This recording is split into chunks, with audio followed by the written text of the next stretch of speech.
Os cristãos acreditam firmemente na ressurreição dos mortos. Esse é um dos pilares da fé cristã. É através da ressurreição que receberemos um novo corpo, o que a Bíblia chama de corpo celestial. Um corpo eterno que não envelhece, não adoece, não sente dor e nunca mais vai morrer. No vídeo de hoje vamos conhecer o que a Bíblia Sagrada ensina sobre essa viva esperança. Bem-vindo ao canal da Fé.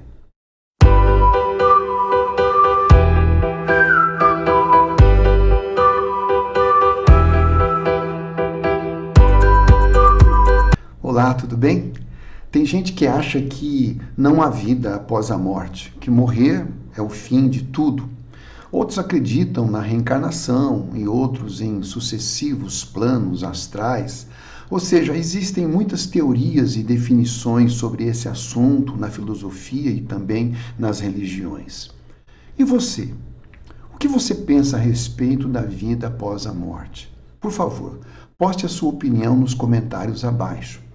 E outra coisa, não deixe de se inscrever em nosso canal e dar um like e compartilhar com outras pessoas se você gostar do vídeo, tá bom? Obrigado. Hoje, então, nós vamos falar especificamente sobre corpos celestiais, corpos espirituais.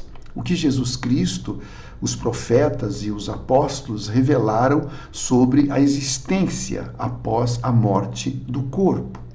Mesmo que você não acredite na Bíblia Sagrada, acho interessante você assistir esse vídeo até o fim. Penso que pode ser muito útil e vai te ajudar, ampliando os seus conhecimentos a respeito desse importante assunto. Como disse no início, a ressurreição dos mortos é um dos pilares da fé cristã. E a primeira coisa que nós vamos falar hoje é sobre isso. O que é a ressurreição dos mortos? A ressurreição dos mortos é algo tão importante na Bíblia Sagrada que foi ensinada por diversos profetas do Antigo Testamento. Ela foi avalizada por Jesus Cristo e foi explicada pelos seus apóstolos, tornando-se um dos fundamentos da fé cristã.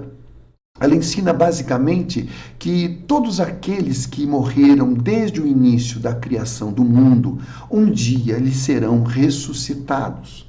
Será um evento único e acontecerá no fim dos tempos, quando essa ressurreição será um evento coletivo e não individual. Jesus ensinou sobre isso. Ele disse o seguinte: não vos maravilheis disto, porque vem a hora em que todos os que se acham nos túmulos ouvirão a sua voz e sairão.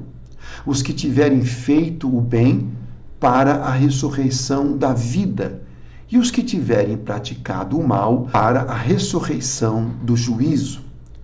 Vamos relevar aqui 3 pontos nessa palavra de Jesus.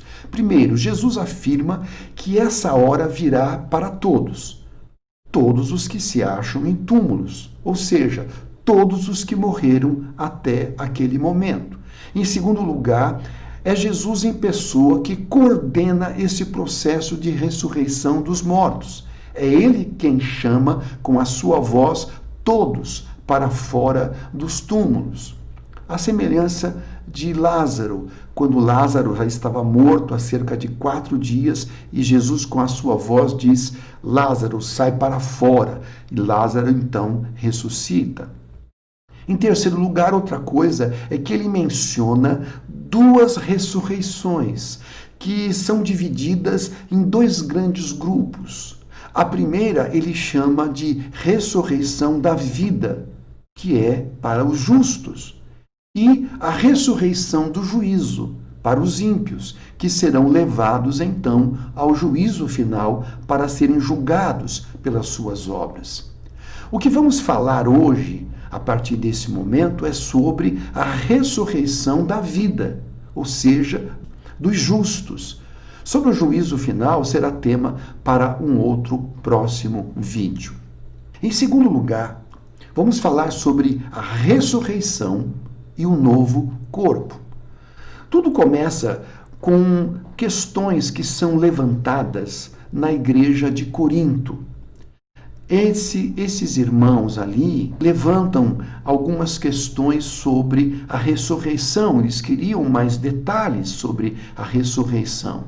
E eles perguntam duas coisas básicas. Primeiro, como é que os mortos são ressuscitados? E segundo, que tipo de corpo eles vão ter após a ressurreição? Então Paulo, apóstolo, escreve àquela igreja e responde as seguintes coisas. Ele diz o seguinte: quando você semeia uma semente na terra, ela só brota se morrer. E o que foi semeado é apenas uma semente. Talvez um grão de trigo, por exemplo, ou outra semente qualquer, e não o corpo já formado da planta que vai nascer. Quando você planta qualquer semente, para ela brotar, primeiro ela tem que morrer. Ou seja, a vida nasce da morte. Portanto, sob a terra, a semente seca e morre. E quando a semente morre, de dentro dela acontece um milagre. A vida brota e daquela semente morta nasce a vida, que aqui é o símbolo da ressurreição. A metáfora da semente é utilizada para explicar que, antes de tudo, tem de haver a morte. Não tem outro jeito. Para os cristãos, a morte não é o fim. Na verdade, é o começo. É a passagem para a vida eterna através da ressurreição dos mortos e da recepção de um novo corpo imortal. Em terceiro lugar, vamos falar sobre Cristo sendo a primícia da ressurreição. Ele, lá na cruz, disse o seguinte: está consumado. O que significa? Está feito. A obra que ele veio para fazer, ali na cruz, ela está sendo completada. E, inclinando a cabeça, ele entregou o seu espírito. Naquele momento, o Espírito de Jesus Cristo deixou o seu corpo. Um corpo que havia suportado sofrimento para que ele pudesse expiar os pecados de todas as pessoas e socorrê-las em suas necessidades. Aquele corpo, que então era um vaso vazio, foi removido da cruz, envolto em panos e por fim colocado numa sepultura. No terceiro dia, as mulheres que foram ao sepulcro estavam ali para concluir os preparativos do sepultamento daquele corpo. Mas o corpo não estava lá. A descoberta do sepulcro vazio foi apenas o começo.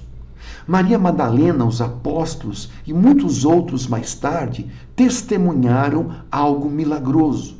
Jesus Cristo havia ressuscitado, tangível e apalpável. Jesus ressuscita em um novo corpo, um corpo celestial, um corpo de glória. O corpo de Jesus ressuscitado é um corpo semelhante de todos aqueles que participarão da primeira ressurreição citada anteriormente.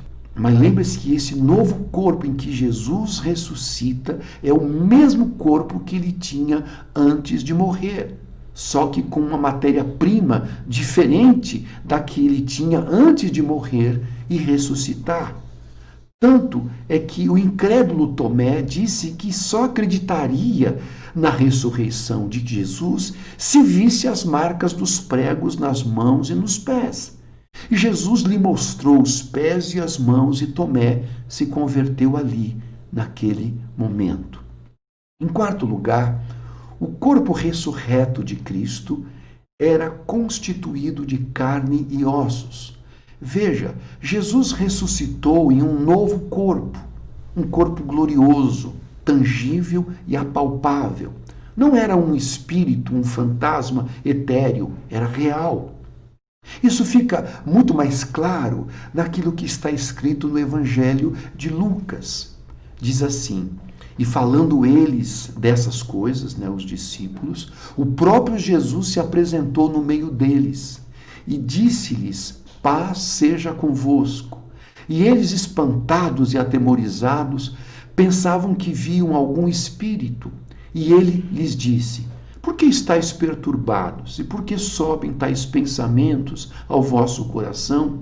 Vede as minhas mãos e os meus pés, que sou eu mesmo.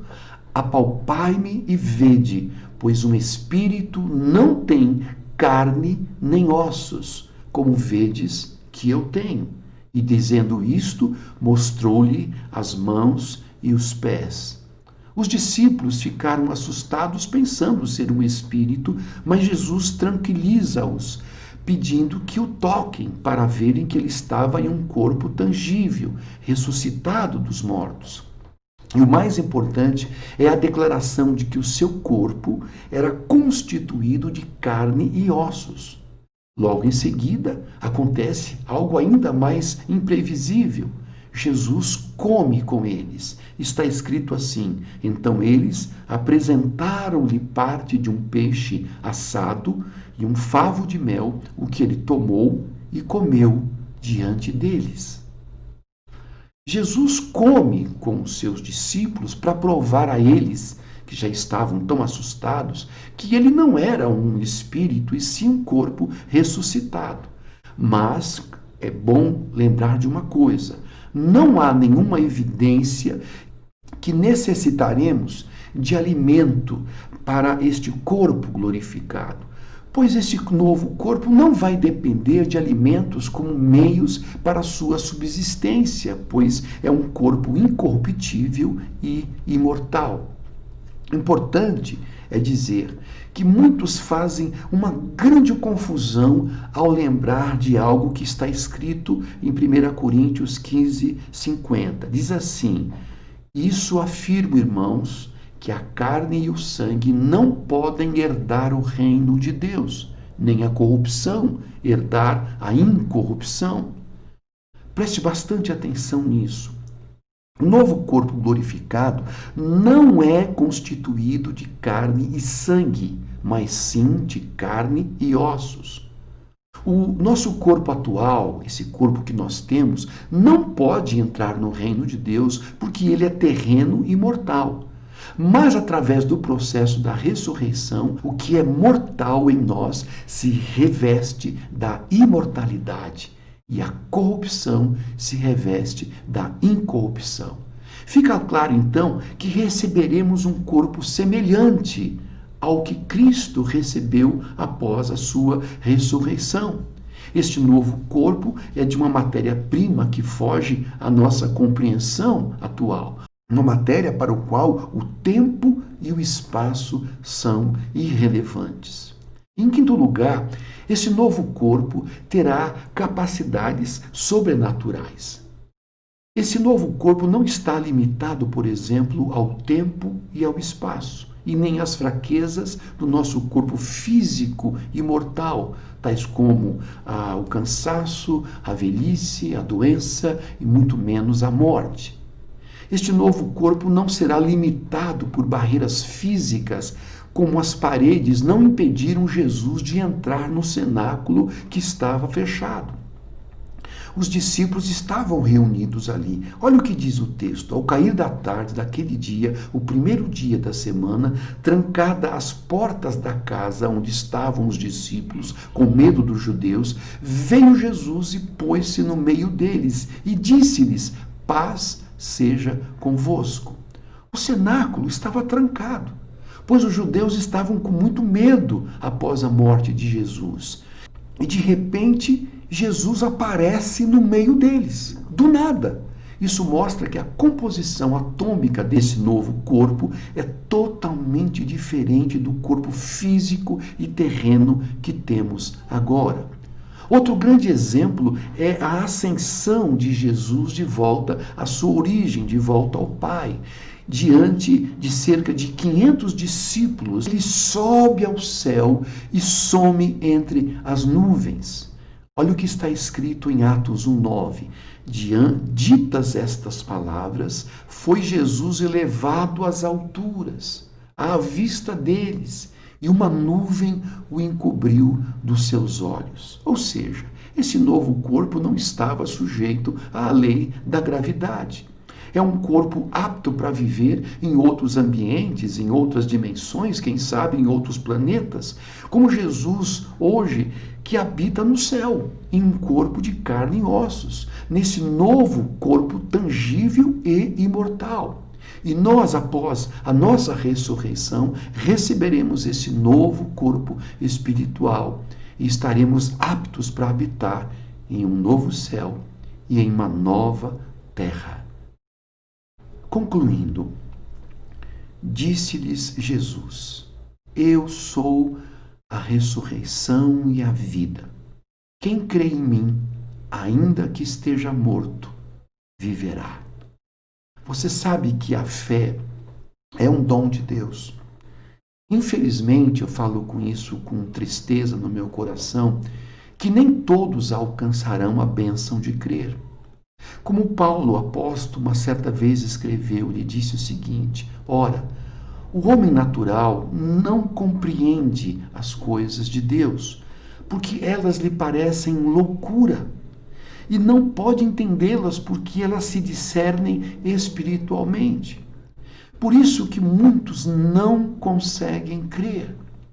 Mas se você que está me ouvindo neste momento consegue crer de todo o teu coração que a Bíblia Sagrada é a palavra de Deus, se você crê que Jesus Cristo é o Filho de Deus e que ele morreu pagando todos os seus pecados lá na cruz do Calvário, e crê ainda que ele ressuscitou dos mortos ao terceiro dia e que hoje ele está sentado à destra do Pai, você é uma pessoa bem-aventurada. Por isso que Jesus disse certa vez que estas verdades não são reveladas por nenhum ser humano, mas vêm diretamente do Pai através do Espírito Santo. Amém? Se você gostou desta mensagem, compartilhe com outras pessoas. Que Deus te abençoe ricamente. Amém.